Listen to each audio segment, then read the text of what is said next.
অবিলম্বে মেনে নিতে হবে।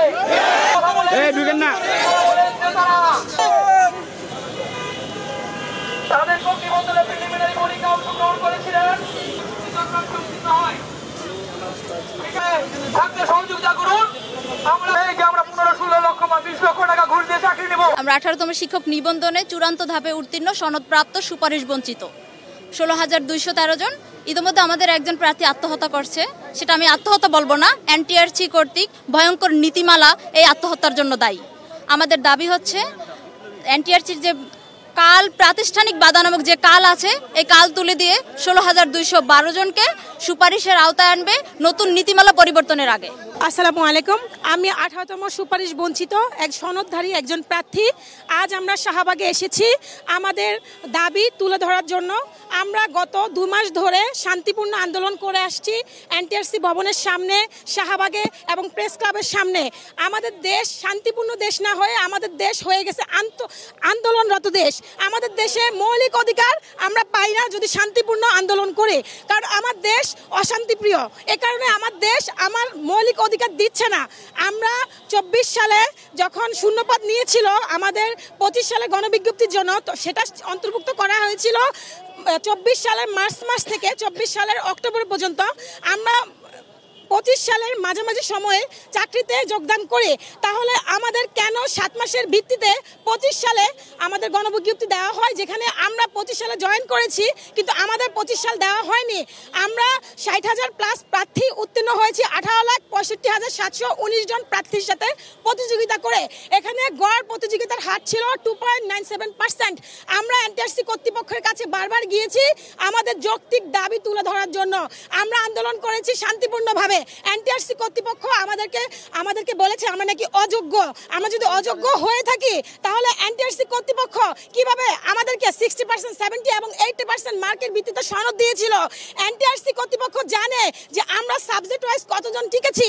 তারপর এনটিআরসি কর্তৃপক্ষ আমাদেরকে শুধুমাত্র 7 মাসের গণবিজ্ঞপ্তির আওতায় এনে আমাদেরকে শিক্ষক হিসেবে নিযুক্ত করেছে। এনটিআরসি কর্তৃপক্ষ জানে যে আমাদের এতগুলো পদ লাগবে, কিন্তু তারপরেও তারা আমাদেরকে শূন্য পদ দিয়েছিল কম। আমাদের যে সকল সাবজেক্টে প্রার্থী বেশি কিন্তু শূন্য পদ কম, যেমন বাংলা, ইংরেজি, গণিত, আইসিটির মতো গুরুত্বপূর্ণ সাবজেক্টগুলোতে প্রার্থী সংখ্যা ছিল বেশি, যোগ্য প্রার্থী বেশি ছিল, কিন্তু তারা আমাদেরকে 7 মাসের মাত্র শূন্য পদের ভিত্তিতে নিযুক্ত করেছিল। আমি মোহাম্মদ আশিকুর রহমান, আমি কেন্দ্রীয় সমন্বয়ক হিসেবে কাজ করতেছি। 18তম বঞ্চিত, চূড়ান্ত সুপারিশ বঞ্চিত না, আগেও 2বার দাঁড়িয়েছি, মানববন্ধন, হ্যাঁ, মহাসমাবেশ 2বার। দেখেন, এখানে আমাদের সর্বপ্রথম একটাই দাবি, প্রাধান্যভাবে একটা দাবি, সেটা হচ্ছে 31শে ডিসেম্বর পর্যন্ত 2025 সংরক্ষিত যে পদগুলো থাকবে তার ভিত্তিতে আমাদের একটা বিশেষ গণবিজ্ঞপ্তি দেওয়া।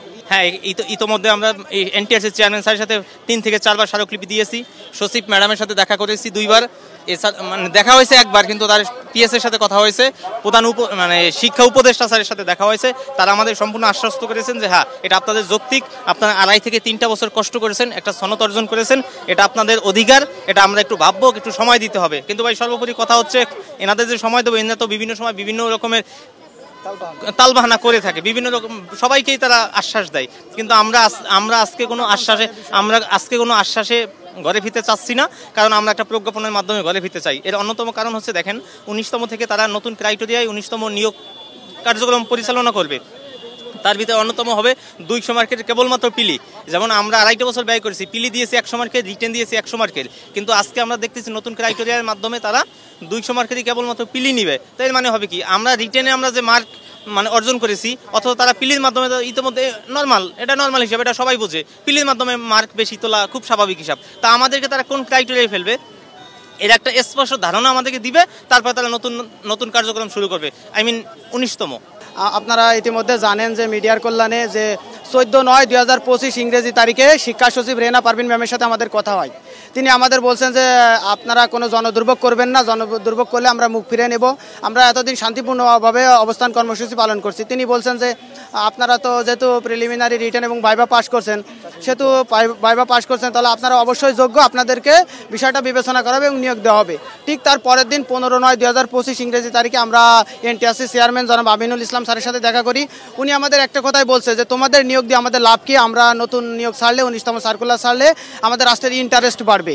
এখন ইন্টারেস্ট বেশি বড় হয়ে গেল না, এই 24-এর বাংলায়, আবু সাইদের বাংলায়, ফারহান ফায়াজের বাংলায়, আনাস ভাইয়ের বাংলায়, মুগ্ধ ভাইয়ের বাংলায়, এটা রাজস্ব বৃদ্ধি বেশি হয়ে গেল না। আমরা প্রিলিমিনারি রিটেন ভাইবা পাস করছি 2.5 বছর কষ্ট করার পরে, এই যে অর্জিত সনদ, পৃথিবীর ইতিহাসে এমন কোনো নজির আপনারা দেখাইতে পারবেন না যে প্রিলিমিনারি রিটেন এবং ভাইবা পাস করার পরেও তাদের অযোগ্য বিবেচনা। শুধুমাত্র এনটিআরসির চেয়ারম্যান জনাব আমিনুল ইসলামের খামখেয়ালিপনার কারণে, যে রাষ্ট্রের ইন্টারেস্ট বাড়ানোর কারণে আমাদের নিয়োগ বঞ্চিত হয়েছে। আমি এনটিআরসি চেয়ারম্যান আমিনুল ইসলাম এবং শিক্ষা মন্ত্রণালয়ের কাছে জানতে চাই, কত টাকা হলে আমরা প্রয়োজনে গণফান্ড গঠন করবো? 1 লাখ, 2 লাখ, 5 লাখ, 50 লাখ, 1 কোটি টাকাও দিতে রাজি আছে। তারপরে আমরা শিক্ষক হিসেবে আমরা নিয়োগ পেতে চাই। 16,213 জনের পক্ষ থেকে আরেকটা বিষয়, সেটা হলো যে আমাদের যে দাবিটা রয়েছে, প্রধানত 2টা দাবি। সেটা হলো যে 16,213 জনকে সকল প্রাতিষ্ঠানিক বাধা অতিক্রম করে অনতিবিলম্বে শিক্ষা মন্ত্রণালয়ের বেসরকারি মাধ্যমিক শাখা হতে আজই একটি প্রজ্ঞাপন জারি করতে হবে। এই প্রজ্ঞাপন যতক্ষণ পর্যন্ত জারি করা সম্ভব না হবে ততক্ষণ পর্যন্ত আমরা রাজপথ ছাড়বো না, এবং যদি প্রয়োজন আজও লাগে, যে কয়দিন লাগে, আমাদের আপত্তি নাই। আমরা এ বিষয়ে একটি সুনির্দিষ্ট প্রজ্ঞাপন আজই জারি করতে চাই, যাতে করে আমার 16,213 জনের একজন ভাই বোনও প্রাতিষ্ঠানিক বাধা অতিক্রম করে যেন বঞ্চিত না হয়।